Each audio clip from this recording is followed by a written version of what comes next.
ರಸ್ತೆಗಿಳಿದು ಅನ್ನದಾತನ ಆಕ್ರೋಶ. ಸೇಡಂ ತಾಲೂಕಿನ ಯಾನಗುಂದಿ ಬಳಿ ಬೃಹತ್ ರಸ್ತೆ ತಡೆ ಪ್ರತಿಭಟನೆ. ಉಪ ತಹಶೀಲ್ದಾರ್ಗೆ ಮನವಿ ಸಲ್ಲಿಕೆ. ಬೇಡಿಕೆ ಈಡೇರದಿದ್ರೆ ಉಗ್ರ ಹೋರಾಟದ ಎಚ್ಚರಿಕೆ ನೀಡಿದ ರೈತ ಮುಖಂಡರು. ರಾಜ್ಯದಲ್ಲಿ ತಲೆದೂರಿರುವ ಬರಗಾಲದ ಭೀತಿಯ ನಡುವೆ ಅನ್ನದಾತ ತನ್ನ ನ್ಯಾಯಸಮ್ಮತ ಬೇಡಿಕೆಗಳಿಗಾಗಿ ಮತ್ತೆ ರಸ್ತೆಗಿಳಿದಿದ್ದಾನೆ. ಕಲಬುರಗಿ ಜಿಲ್ಲೆಯ ಸೇಡಂ ತಾಲೂಕಿನ ಯಾನಗುಂದಿ ಕ್ರಾಸ್ ಬಳಿ ಇಂದು ರೈತರು ವಿವಿಧ ಬೇಡಿಕೆಗಳನ್ನು ಈಡೇರಿಸುವಂತೆ ಆಗ್ರಹಿಸಿ ಬೃಹತ್ ಹಾಗೂ ಶಾಂತಿಯುತ ರಸ್ತೆ ತಡೆ ಪ್ರತಿಭಟನೆಯನ್ನ ಮಾಡಿದ್ರು.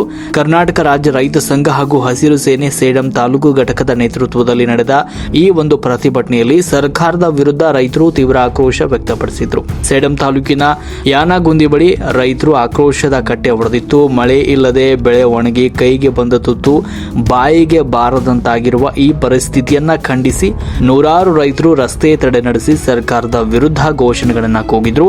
ಪ್ರತಿಭಟನಾ ಸ್ಥಳಕ್ಕೆ ಆಗಮಿಸಿದ ಉಪ ತಹಶೀಲ್ದಾರ್ ಶರಣಗೌಡ ಅವರಿಗೆ ರೈತ ಮುಖಂಡರು ತಮ್ಮ ಪ್ರಮುಖ ಬೇಡಿಕೆಗಳನ್ನ ಒಳಗೊಂಡ ಮನವಿ ಪತ್ರವನ್ನ ಸಲ್ಲಿಸಿದ್ರು. ಮನವಿಯನ್ನ ಸ್ವೀಕರಿಸಿ ಮಾತನಾಡಿದ ಉಪ ತಹಶೀಲ್ದಾರ್ ಶರಣಗೌಡ ಅವರು, ರೈತರ ಎಲ್ಲಾ ಬೇಡಿಕೆಗಳು ಅತ್ಯಂತ ಪ್ರಮುಖವಾಗಿದ್ದು ಇವುಗಳನ್ನು ತಕ್ಷಣವೇ ಸರ್ಕಾರದ ಗಮನಕ್ಕೆ ತಂದು ಸಂಬಂಧಪಟ್ಟ ಮೇಲಾಧಿಕಾರಿಗಳ ಮೂಲಕ ಅಗತ್ಯ ಕ್ರಮ ಕೈಗೊಳ್ಳಲಾಗುವ ಭರವಸೆಯನ್ನ ನೀಡಿದ್ರು. ಈ ಬೃಹತ್ ಪ್ರತಿಭಟನೆಯಲ್ಲಿ ರೈತ ಮುಖಂಡರಾದ ಸಾಬಣ್ಣ, ಇಮ್ರಾನ್, ಕಾಶಪ್ಪ, ಪ್ರಕಾಶ್ ರೆಡ್ಡಿ ಪಾಟೀಲ್, ಯನಗುಂದಿ, ವೆಂಕಟ್ ರೆಡ್ಡಿ ಇಟ್ಕಲ್, ಬುಗ್ಗಾರೆಡ್ಡಿ ಕಣಗಡ, ನರೇಶ್ ಗೌಡ, ಭೀಮು ನಿರೆಡ್ಡಿ, ಭೀಮು ಮುದೋಳ್, ನರಸಪ್ಪ ಬರಾಕಪಲ್ಲಿ, ನರಹರಿ, ಭೋಜಪ್ಪ, ವೇದಕ, ವೆಂಕಟೇಶ್, ಮದಿನಾ, ಭೀಮಾಶಂಕರ್, ಶಿವು, ರವಿ, ರಾಮುಲು, ಸಾಬಣ್ಣ, ರಾಮುಲು, ಬಾಳ ಸೇರಿದಂತೆ ನೂರಾರು ಪ್ರಗತಿಪರ ರೈತರು ಈ ಒಂದು ಪ್ರತಿಭಟನೆಯಲ್ಲಿ ಭಾಗವಹಿಸಿದ್ರು. ವರದಿ ಶರಣಯ್ಯ ಮಠಪತಿ, ರಾಷ್ಟ್ರಕ್ರಾಂತಿ ನ್ಯೂಸ್, ಸೇಡಂ. ಎಲ್ಲರ ಒಳಗಡೆಲ್ಲ ನಾಶ ಆಗಿದೆ. ಆದ ಕಾರಣದಿಂದ ಪ್ರತಿ ಎಕರೆಗೆ 50,000 ಪರಿಹಾರ ನೀಡಬೇಕು. ಮತ್ತು ಇನ್ಸೂರೆನ್ಸ್ ಬಿದ್ದಿಲ್ಲ ಹೋದ ವರ್ಷ ಅದು ಮಾಡಬೇಕು.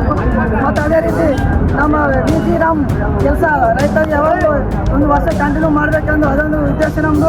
ರೈತರ ಸಾಲ ಮನ್ನಾ ಅದೊಂದು ಉದ್ದೇಶ. ಬರಿಗಾಲ ನಮ್ಮ ಸೇಡಂ ತಾಲೂಕು ಬರಿಗಾಲ ಮಾಡಬೇಕಂತ ನಮ್ಮನ್ನು ಬೇಡಿಕೆ.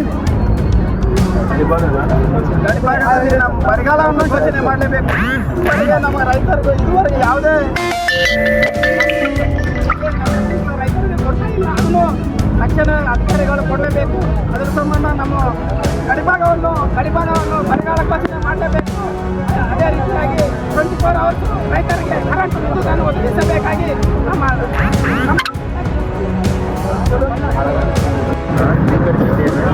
ಮನವಿ ಪತ್ರವನ್ನು ಮಾನ್ಯ ಜಿಲ್ಲಾಧಿಕಾರಿ ಮುಖಾಂತರ